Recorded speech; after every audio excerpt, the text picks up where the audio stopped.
Expressway Prayagraj से मिर्जापुर, मिर्जापुर से भदोई होते हुए संत रविदास नगर होते हुए यह काशी, चंदौली और गाजीपुर में पूर्वांचल एक्सप्रेसवे के साथ जुड़ेगा। इसके अलावा वाराणसी और चंदौली से यही एक्सप्रेसवे सोनभद्र को जोड़ते हुए नेशनल हाईवे के साथ जुड़ेगा। तो यह इंफ्रास्ट्रक्चर की दृष्टि से, जैसे प्रयागराज में प्रयागराज चित्रकूट डेवलपमेंट रीजन यहां पे हम लोग तैयार करने जा रहे हैं, वैसे ही वाराणसी में भी वाराणसी बिंद एक डेवलपमेंट रीजन, वहां पे भी डेवलप करने की कार्रवाई पर नीति आयोग के साथ मिलकर के इस कार्यक्रम को तेजी के साथ आगे बढ़ाया जा रहा है। तो ये डेवलपमेंट के वे रीजन होंगे जो वास्तव में यहां की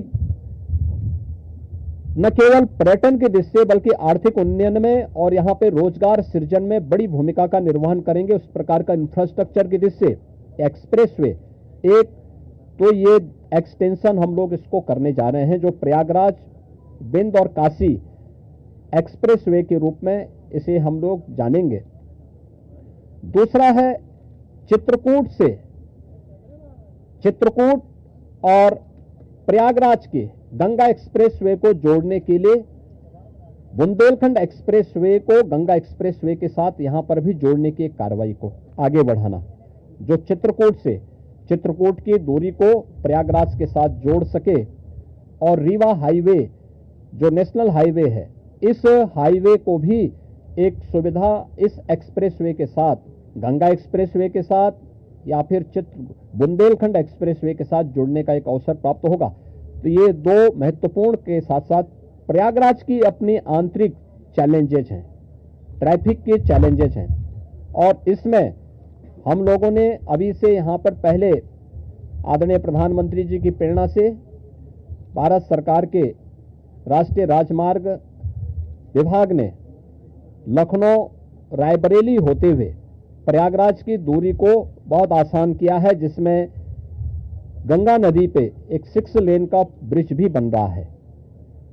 इस समय हमने उसकी एक व्यवस्था स्टील ब्रिज दिया है इस पूरे महाकुंभ के दौरान, जो प्रॉपर रूप से कार्य कर रहा है, लेकिन वह नया ब्रिज भी समय रहते हुए कंप्लीट हो जाएगा।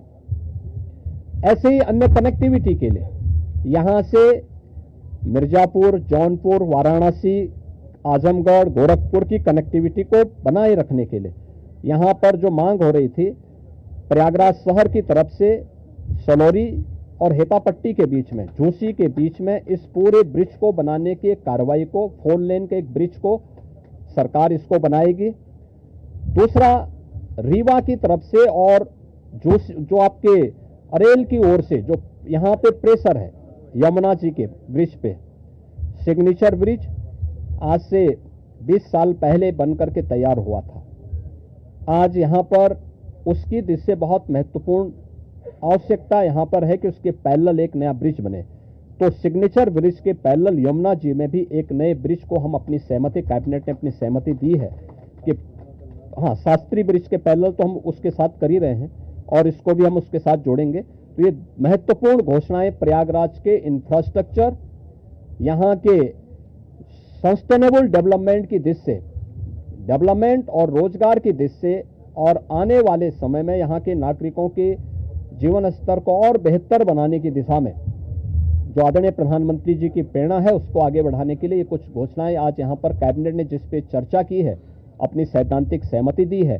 और मुझे पूरा विश्वास है कि अगली बार जब कुंभ के साथ उत्तर प्रदेश जुड़ेगा तो इन सब इंफ्रास्ट्रक्चर का लाभ आने वाले श्रद्धालुओं को प्राप्त होगा। मैं आप सबका एक बार फिर से अपने मंत्री परिषद के सभी साथियों की ओर से हृदय से स्वागत करता हूं, अभिनंदन करता हूं। कहाँ गए भाई राजभर जी, और ये कहाँ गए अपने आशीष पटेल जी, निषाद राज, कहाँ हैं लोग? आप लोग पीछे क्या छुपे हुए हैं? इधर आइए। कहाँ राजभर जी, कहाँ गए? अनिल कहाँ है? अनिल कहाँ है?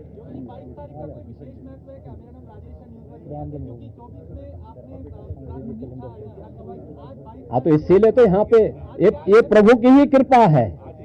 प्रभु आज ही के दिन 500 वर्षों के बाद अयोध्या में विराजमान हुए थे और आज पहली बार उत्तर प्रदेश का पूरा मंत्री परिषद आज यहां पर आया है। और मुझे लगता है कि अगले कुंभ की क्या स्थिति होती है, लेकिन उसका इंफ्रास्ट्रक्चर उत्तर प्रदेश का ये मंत्री परिषद आदरणीय प्रधानमंत्री जी की प्रेरणा से यहां पर प्रयागराज की धरती पर प्रस्तुत कर रहा है। और मुझे विश्वास है कि इसको जैसे प्रयागराज की कायाकल्प पिछले 6 वर्ष के अंदर हुई है, ये इंफ्रास्ट्रक्चर प्रयागराज को एक वैश्विक पहचान दिलाने में सफल होगा। आप सबको मैं एक बार फिर से धन्यवाद देता हूं, बहुत बहुत अभिनंदन। Eklavya University Damoh will guide you towards a bright future. 28 acres of lush green campus, largest campus of Bundelkhand, experienced and dedicated faculty. 50 future-ready courses taught in 12 different schools, separate courts and ground for sport, fully equipped lab and workshop, safe and fully equipped separate hostel for girls.